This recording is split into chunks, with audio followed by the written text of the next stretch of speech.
I'm Marcus Smith, and this is Constant Wonder. This month, with Christmas drawing near, join me on a journey called Advent. Constant Wonder is marking this venerable tradition, a calendar of hopeful anticipation with daily short episodes, a new Advent experience every day all the way through the 25th. Together with special guests, we're seeking out the wonder and awe felt by so many people during this season of hope, reverence, peace, and goodwill. It's December 7th. We began our Advent observance with an appeal from nature writer Gail Boss for more quiet reflection during these dark weeks before that juncture later in the month when the light finally begins to return. Humans don't hibernate in this darkness, but we do hunker down. And to hunker down, you need a place to lay your head.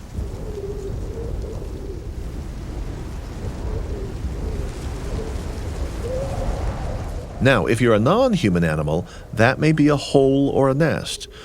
But for us, it can get a little more complicated. And, of course, the Christmas example is Mary and Joseph on the open road.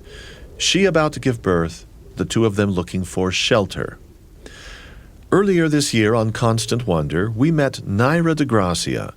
She's a Spanish-American field biologist, and she has spent long months at a stretch studying animal life in some of the world's most unsheltered of places, from Alaska to the Antarctic. In the years leading up to her adulthood, her family uprooted itself over and over again, and that left her with a yearning for a sense of belonging, a sense of home. Naira de Gracia's reflections are well worth revisiting during Advent. She has witnessed the miracle of life in the most improbable of places, fragile newborn creatures in the wild. So there are clear thematic connections, the helplessness and utter vulnerability of any newborn creature, and the reverence we might feel when we witness life just beginning. If you'd like to hear our full conversation with this young scientist, you'll find it as our first episode from Season 5 of Constant Wonder. It's titled Finding a Personal Place in the Wild World.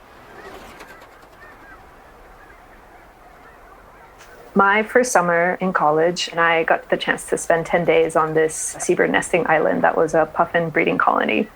So it was this tiny, tiny island.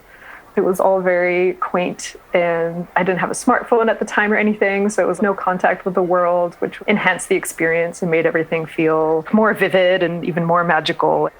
This tiny island she's speaking of, off the coast of Maine, was really more of a rock, and her job there was to study those impossibly cute puffins. But her most personally transformative experience while there was with a newly hatched tern chick.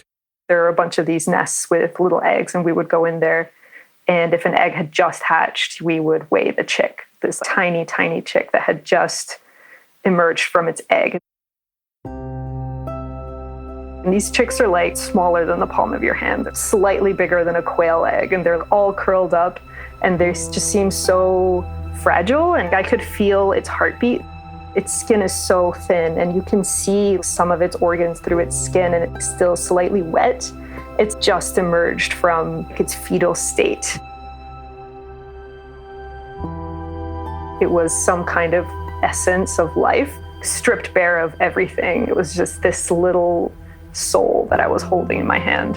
I remembered that chick for years. That was a very magical experience for me, like starting out as a field worker.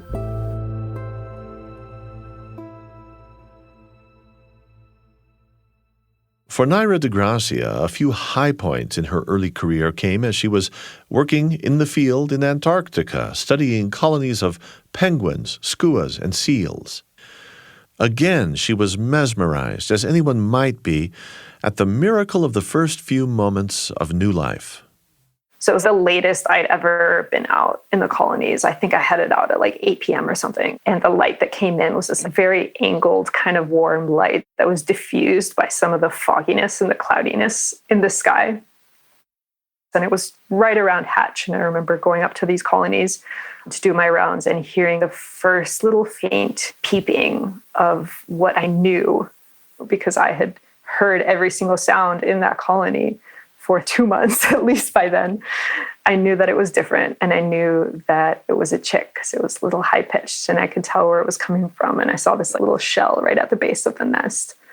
And I just remember feeling this wave of just like, wow, life just continues really. And it's just such a privilege to witness the renewal of life of these really amazing remote species and literally being there when something is being birthed from its primordial shell.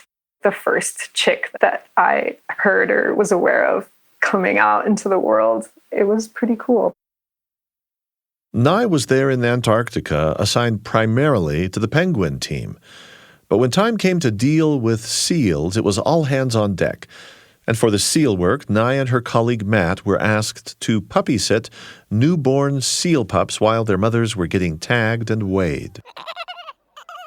Matt and I had to basically spend time with their little pups. And I was definitely excited to meet all the little puppies.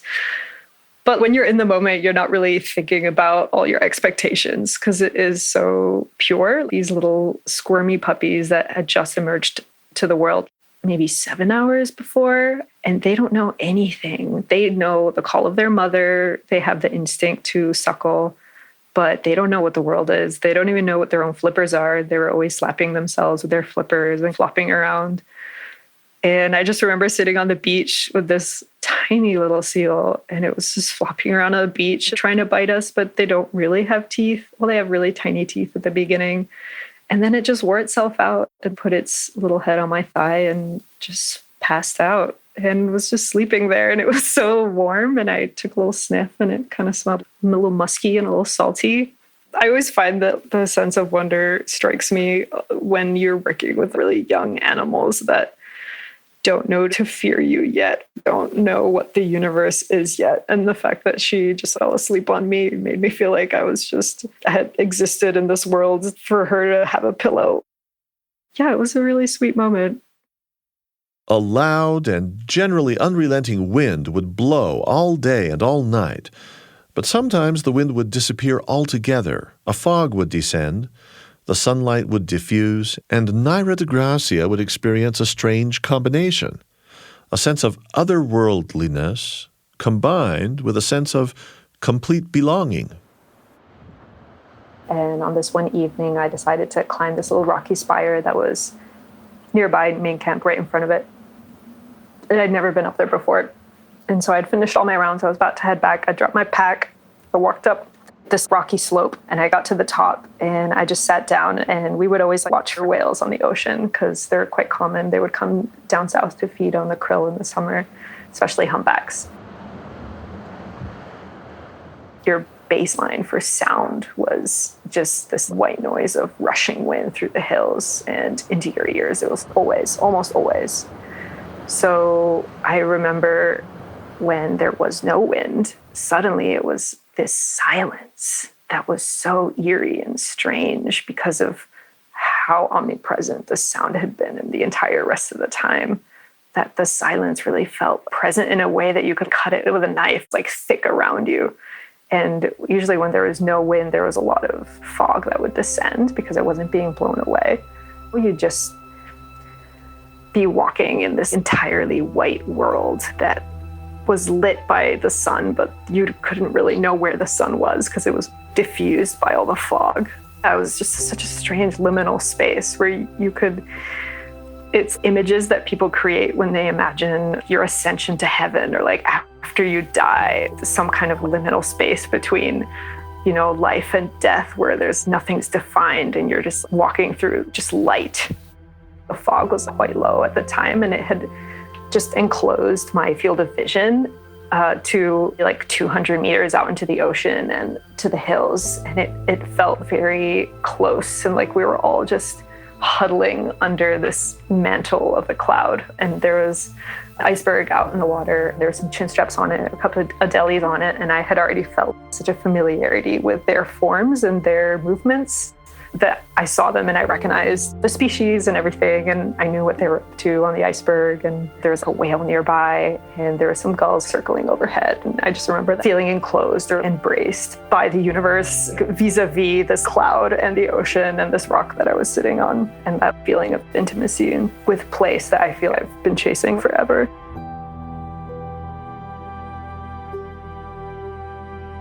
Thanks for joining with us today on Constant Wonder for Day 7 of our Advent observance. Our guest was Naira de Gracia. She's author of The Last Cold Place, a field season studying penguins.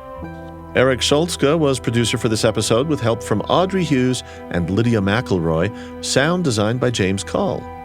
You can hear the entire conversation with Naira de Gracia wherever you get your podcasts. Just look for Season 5, Episode 1 of Constant Wonder. It's titled Finding a Personal Place in the Wild World. And if you'd like to go back and hear any of the earlier installments of this Advent series, you can find those at byuradio.org, Apple, Spotify, or wherever you get your podcasts. Join with us tomorrow for a conversation with Ed Simon, who has delved deeply into the cultural, religious, and aesthetic place of angels. It's a topic that cycles through our lives, I would say in a rather conspicuous way, during the season of Advent and Christmas. But then they keep on saying, be not afraid, because people are afraid when they see angels. For sure, you wouldn't say fear not if there wasn't a reason to fear, right? My only fear at the moment is that some people might miss out on hearing Ed Simon. I'm Marcus Smith. Constant Wonder is a production of BYU Radio.